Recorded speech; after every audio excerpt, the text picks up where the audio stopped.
Hey, JJ, we saw the health upgrades from the last game. Just how's everybody doing, and how do you feel about getting a majority of guys back? Excited to have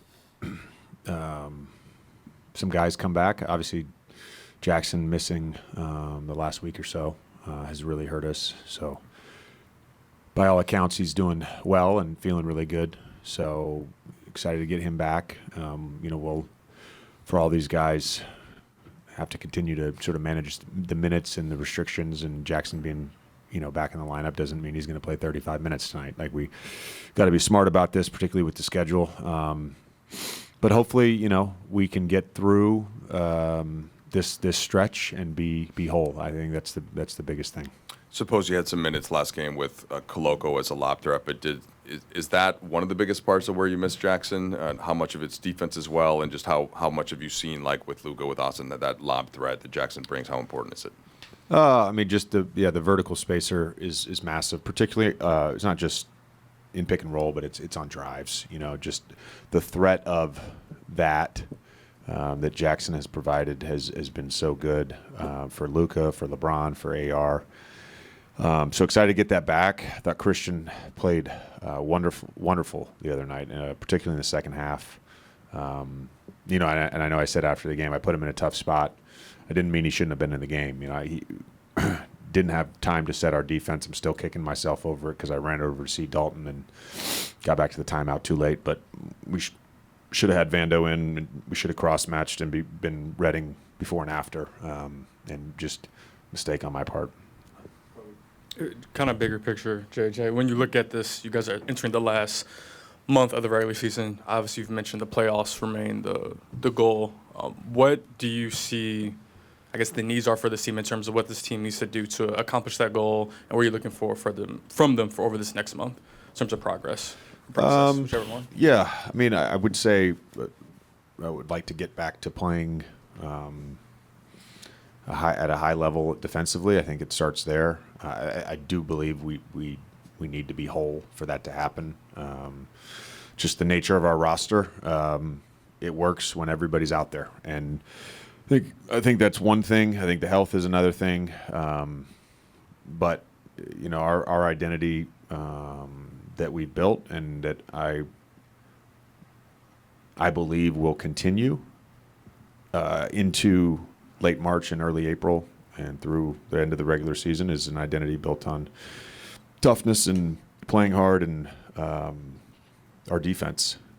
And again, when we're whole, we have a lot more optionality to play different ways offensively. So they all that stuff goes together. I think it was after the first Clippers game at Intuit. We talked a lot about margins and widening them and not being as wide.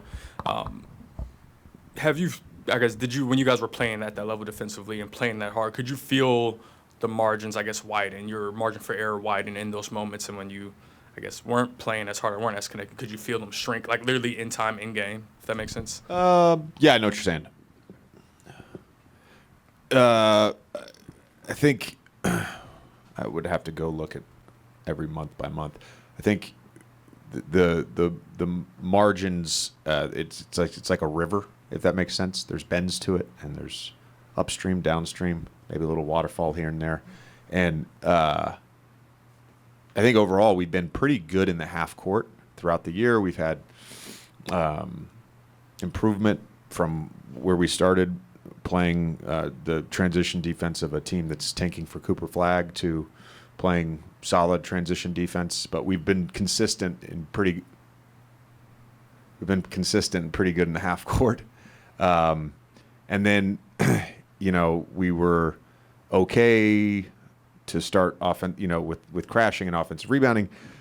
Then we were terrible. I think the group we have now is capable of creating extra opportunities for us. We were really good taking care of the ball. Then we've had some stretches. It's just we couldn't generate threes. Now we went through a stretch where we were generating 45 a game. Does that make sense? Yeah. And depending on the group, depending on the matchup, you can feel that within a game. But I think holistically, it's not as simple as this is the margin we got to create. It changes with the group. It changes night to night. Two quick ones for you. While LeBron's out, however much longer he's out, like there is like a notion out there. Well, you have Luka Doncic. Like, couldn't he just shoulder the load? But his scoring in March, I think second in the league, around 32 points per game. Obviously, the turnover is something you guys have pointed to could be corrected, but it's not like he hasn't already shouldered the load. Like, what is the marching orders for him? How would you like to see him approach this period, considering where the team is at, trying to end this losing streak until you can become whole? Yeah, the marching orders for him don't change if LeBron is out of the lineup. And again, that relates a little bit to Kobe's question about margin. And I think, the way basketball works, at least in my mind, is that people and players and skill sets, they all have to complement each other and work together.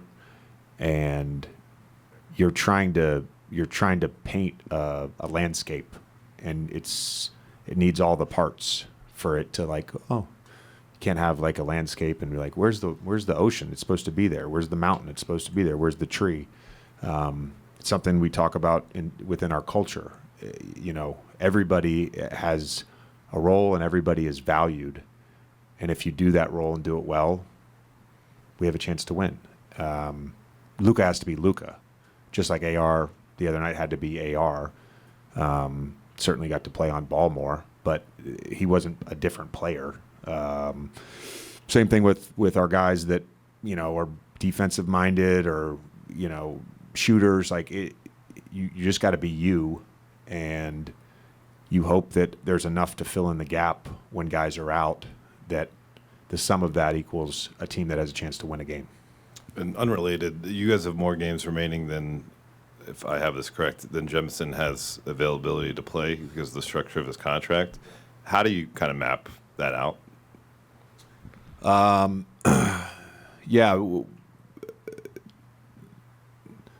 Obviously him being sick the last couple games, in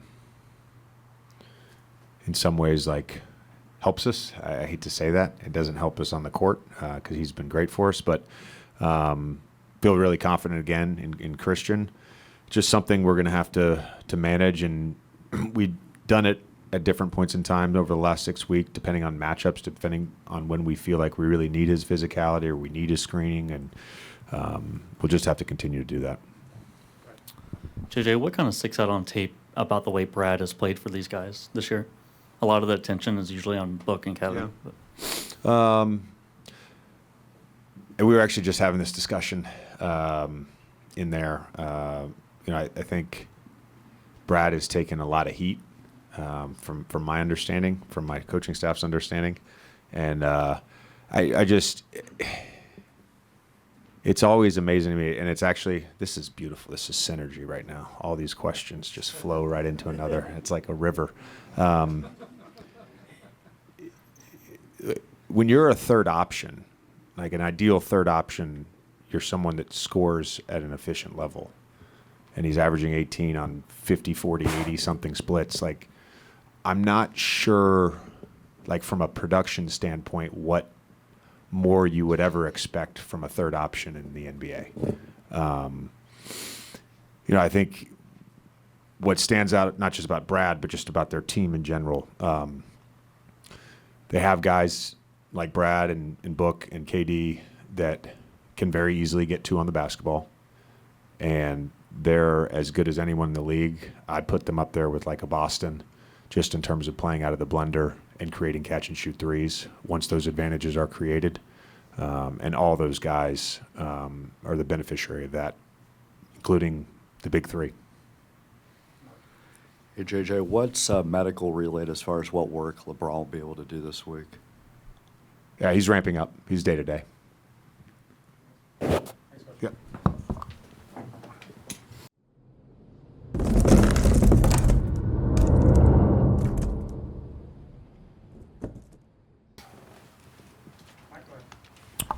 JJ, how did you think you, as a team, kind of established control early and sustained it throughout the game? I just think it is very abnormal for a team to come back from an East Coast trip and that next game, a day after the trip, come out with more energy than the other team and play harder than the other team. On top of that, we had a back-to-back, and we lost a crushing game on Friday night. Our locker room, that was dispiriting to lose that game. It was disheartening. And for our guys to come back with an early start and be the harder playing team from the beginning, that to me says everything about our group. On top of that, this was such a different game than anything we played recently, and it was particularly like polar opposites of the Denver game. In terms of game plan, in terms of what we were trying to get offensively, it was just two very different games, and they were able to execute in Denver. They were able to execute tonight. Helped that Luka, Doe, Gabe, Jackson was awesome having those guys back. But again, just the transition from one thing to the next, coming off 4 losses, our group was phenomenal. Was there a player or two that you thought symbolized that earlier, or was it really more of a group thing? No, I'll say this. Never judge a player based solely on his box score. Jordan Goodwin was incredible tonight, and he had 2 points and 4 fouls. He set the tone for us. And they're an incredibly difficult team to guard. Our guys executed what we wanted to do. They took the shots we were willing to live with, and him and Doe, everybody had turns because we read it a lot today, but him and Doe set the tone on Book and KD. And those guys make tough shots, and we had to try something to make it hard for them, and those 2 guys set the tone. You laid out all the elements for us going into this one. And with that as the kind of setting the table, you held the Suns to 6 for 22 in the first quarter.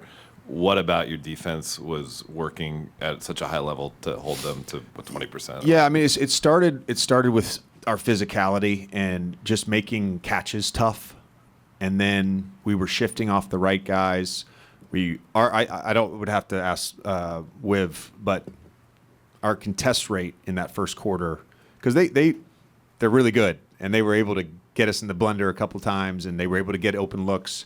Our contest rate was really high. There was one, right in front of me. I was at the scores table with Royce O'Neal that I just like that he's not making that shot. And he's on our laser board. He's a phenomenal shooter, but the contest was so good. And I think that was huge. So we had the physicality, so we were making it tough for them to generate the shots, and then when they generated the shots, we had great contests. JJ, I think a lot of times when people judge players, they tend to focus on the things that they don't do. But I'm curious, how have you guys optimized the way Jackson is able to obviously be a vertical threat on offense, but the way he's able to also kind of fly around on defense and get involved in your switches and be part of kind of the havoc that you guys are creating there? Look, I think I said this during the win streak at some point. I think where his growth has been this year is just his cognitive load to go from one thing to the next, the mental bandwidth to do a number of different things on a possession, to be able to oscillate between coverages and reading. When they went to the fire late, or they had gone to it a bunch, but he hadn't been on the floor, and then when they went to the fire late, he got to the foul line, made himself available. Doe gets the wide open corner 3 that kind of gives us the cushion to win the game. It's just like little stuff like that where he's, the stats are going up, but it's being able to make one play after another and really think the game that I think his biggest area of growth is. And then, playing with Luka has been awesome for him. Kind of a 2-parter. One, with Jordan, what made you decide to go with him in the starting lineup? And then 2, whether it's him, Doe, Vando, those kind of players, Gabe, how do they change the complexion of your team around the LeBron, Austin, Luka trio? Yeah. The decision, I talked to Bo, had the scout I brought it up with him last night after my day at Disneyland with the kids, and they had gone to bed. I felt like, similar to the decision with Cam to go to the starting lineup and bring D'Lo off the bench, or to insert Max Christie in the starting lineup, it really is about just finding balance for the group and being able to bring another playmaker, another shot maker off the bench in Gabe, and really return to the role that he's had all season when we've been healthy. I thought that would be good. And then, we he was already revved up, but we revved up Goody a little bit. JJ, to follow up on Jackson, how important is his constant screening and rescreening, and then also the ability to play make out of the short roll and just make really quick decisions and reads? Yeah, I think that's another area of growth, is the playmaking in the short roll. Incredibly important when teams are blitzing us, and obviously, you've got to make choices with Luka, and a lot of teams mix it up throughout the game. And I think his ability to sort of read that when they are blitzing, when they're not blitzing, when he can roll all the way to the basket with their reading, when he's rolling through the red and trying to create switch confusion. We're all communicating on that. All 5 guys on the court, the coaches, and Jackson's part of that, and it's been huge. And then you saw it tonight. I think just the vertical spacing that he provides, and it's not even just on like a pick and roll lob, but it's on drives where that low man now has to make some tough choices, and he was early, getting great looks at the rim through that. Hey, Coach, you spoke about having an organization to the offense. How much does having that lob threat help, Luka, Austin, and the team stay organized, in their offense? Yeah, I think the fire in an ISO or the blitz in a pick and roll, you're creating a 4-on-3, and Luka has done that really well. If you don't have a threat at the rim, then it's really just 3-on-3, and teams are able to scram back and get back matched up. So that's just vital. And obviously, anytime you get to the blender, now you're redriving. Having someone again that has the threat of catching a lob or getting a tip in or getting a drop off pass for a dunk, that creates, we call it marginal indecision on against offensive players that we're trying to create with our defense.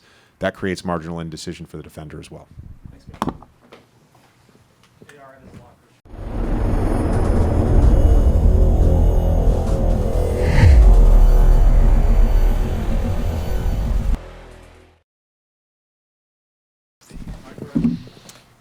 Hey, Luka, JJ mentioned that he was impressed with the team's kind of energy coming off a long trip, a back-to-back, an emotional loss. Those things can be tricky in the NBA. Where did you think that came from the player's standpoint to start the game tonight or today? We knew we had to do better. We knew we have to be more physical, first of all. And I think our defense was amazing today from the start to finish. We know some of the stats about you going against Phoenix, only Jordan averages more points. Do you still think back to like the draft, or are you well past that and you just like playing against any team? No, I don't. That's a long time ago, 7 years ago. So I'm not thinking about that no more. I just get ready for every game, trying to play good and win. Luka, how much did you guys miss Jackson and you in particular, but with your connection with him, with the lobs and in the pick and roll? How good was it, to have him back? Well, you can see it. You can see the difference. For me, it helps me a lot, but he helps the whole team. Just getting block shots, take rebounds, roll. He can do a lot of things, and we miss him for sure.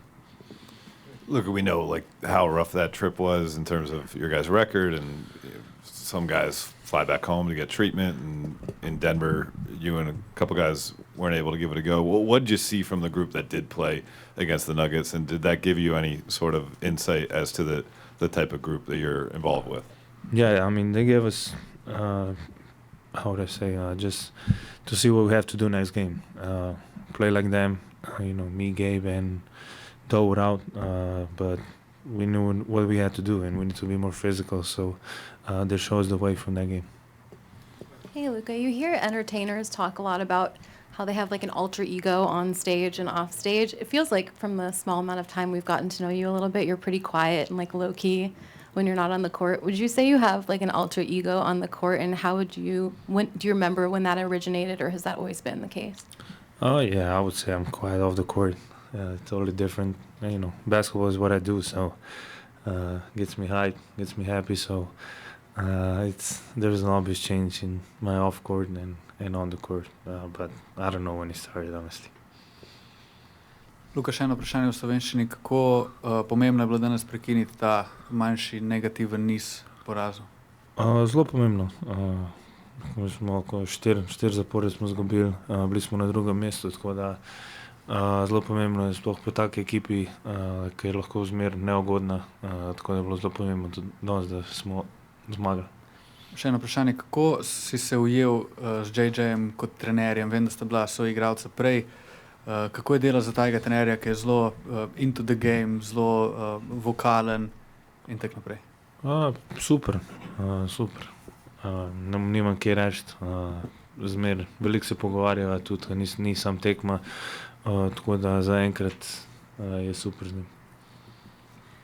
Luka, ¿qué aprendizaje les dejó el viaje como grupo y cómo se sintió estar de regreso en casa y regresar al triunfo? Sí, bastante viaje, ha sido muy duro. No hemos ganado ningún partido, así que ha sido un viaje muy malo. Pero regresar a casa ha sido bonito. Sobre todo todos han podido ver a su familia, estar en casa un poco. Eso nos ha dado, creo que un poco más para ganar este partido. Luka, ¿cómo te has sentido ante la ausencia de LeBron siendo el líder de los Lakers en estos partidos, y especialmente hoy con la victoria? ¿Bueno? Ante la ausencia de LeBron, ¿cómo te has sentido siendo el líder de los Lakers en estos partidos? Bien. Creo que bien. Creo que en un buen equipo no solo hay un líder, hay muchos diferentes aspectos. Pero bien, intentamos ganar cada partido. Obviamente el viaje no ha sido bueno, pero estamos volviendo a nuestro nivel. Hey, Luka. You've had more than 30 points here, 5 of 6. How's your rhythm? How are you feeling physically in terms of kind of that long layoff? And are you starting to feel kind of closer to your normal sort of level of standard, level of play? Yeah, I mean, obviously, getting there. But like I always say, every day I'm feeling better. Physically, I got my knee a little hyperextended and my ankle again, but I'm good. Luka, el equipo está jugando mejor desde que tú llegaste, con más alegría. Se entienden mucho contigo. ¿Lo sientes así? Sobre todo Hayes está feliz jugando contigo, encontrando la canasta en el lugar apropiado. Sí, creo que antes de que yo llegara también han jugado muy bien, han jugado todos juntos. Cuando yo llegué solo quería meterme en eso y jugar como ellos. Y creo que estamos haciendo cosas muy bien y tenemos que seguir así. Thank you.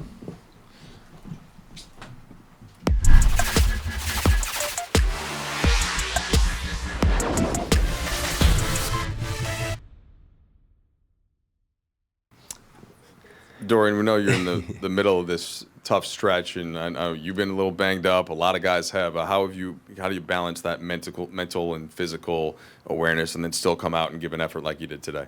We just wanted to, we home, so we, wanted to flush that road trip and come out here and get a win. We came out first quarter, gave them the first punch, and we just, finished the game the same way. When you first got here, we talked about how you combined with Gabe and Vanderbilt, there's a certain mindset and attitude. How do you think Jordan Goodwin fits into that and the way that he played today? Man, he was everywhere, man. I'm happy we got that win for him. I know he was there with them guys, so he really wanted this win. But he just been playing well. Shooting the ball, being active on the offensive glass, being a great communicator on the court. So we just got to continue to bring energy. Luka, AR. And when Bron get back, they're going to have the ball in their hand most of the time. And we just got to be able to, give energy, be the energy givers, make open shots and play defense. Dorian, speaking of Jordan, earlier JJ said that, you can't judge a player by solely off the box score. He mentioned both Jordan and you with setting the tone defensively today. Just kind of now that, you know, we have a big enough sample size, you know, how have you kind of seen the defense just kind of develop over these past few months? Well, when you play with a guy like, you know, Luka, who draws so much attention, one day I might get the threes. One day it might be Gabe who get the wide open threes. And, you know, today, you know, they ain't really helped much on, you know, the corner threes. So Jack's got a million lobs and drop-off passes. So you got to pick your poise when you're playing with Luka. So he told me fourth quarter they were trapping. He told me He told me to make 3, but I shot 4. So he was happy with that. I made 2. Hey Dorian, you talked about, you know, Jackson getting the lobs. How much does that lob threat open up shots for you and the rest of the team and keep the team organized, as JJ says? Like I just said, you know, when he getting, you know, easy points, you know, teams get frustrated. They try to figure out how to stop it, and it attracts the low man. And now we're getting corner threes or you know, top of the break threes, swing threes, but it's still, you know, the ball moving, and you know, Luka can always make the right play, and you know, we just got to read and play out of closeouts. Hey Dorian, you've been playing with Luka for a long time, and we were just talking to him about kind of having, you know, an alter ego on the floor and just how much, you know, he's in his element, I guess. When did you kind of first notice that he's just a completely different guy, you know, during games? Man, probably the first time we played one-on-one. I think right after Summer League, he didn't play Summer League, and as soon as we got to Dallas, me, him, and Coach Mosley went to the gym and played full court one-on-one. And, you know, at first, you know, you could barely understand what he was saying until you got on the court. You understand everything he was saying. You know, he's just a competitor, and that's what I love about it. Dorian, thinking back to when you were traded from Brooklyn here, the first conversations you had with either JJ or the front office, what did they tell you about what they wanted you to bring to this team defensively, and how have you kind of taken that, or how have you been part of the defensive turnaround for this team? Coach JJ made it simple. He told me to be a communicator, you know, be a leader, use my voice, and shoot the ball when I'm open. So that's pretty simple. And you know, I try to come in and be who I am, and try not to, you know, be who I ain't. And that's coming here, give energy and play hard. And you held the Suns as a team today to something like 20% in the first quarter, 6 for 22 shooting.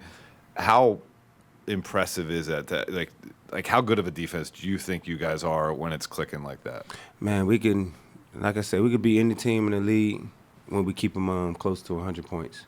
No, we're going to get, you know, good looks, you know, playing with great guys, you know, AR, Luka, especially when Bron come back. So all we got to do is, you know, play defense, you know, keep teams under 100 points and take care of the ball. And I feel like we give ourselves a great chance to win. Though, you know Luka as well as anyone in that locker room. It's been about 6 weeks now. Like, how do you feel like he has adjusted and acclimated to being a Laker? And how have you seen his relationship with the crowd at these home games kind of develop? I mean, y'all see what he doing. I mean, you know, he finally found his rhythm. We both laughing about it. You know, we ain't shooting the ball as well as we want, but you know, it's getting going. Y'all see him barking a little bit, you know, to the crowd and to the other team. You know, that's why I like playing with him, man. It gets me going. Hi. Tough schedule coming up, and actually it's been like this for almost a week or now. Okay. And how do you guys prepare yourself, like mentally and physically, like for those kind of tough matchups? We knew it was coming. Coach said he don't want to, you know, hear nobody else talking about it or complain about it no more. So right now we're in the thick of things, and we just gotta figure it out, man. You know, each team go through injuries and bumps and bruises, but you know that's why we got, you know, a locker room full of guys. Next man up, and we just gotta keep figuring it out. Keep playing defense and keep playing with confidence. Yo. Appreciate y'all.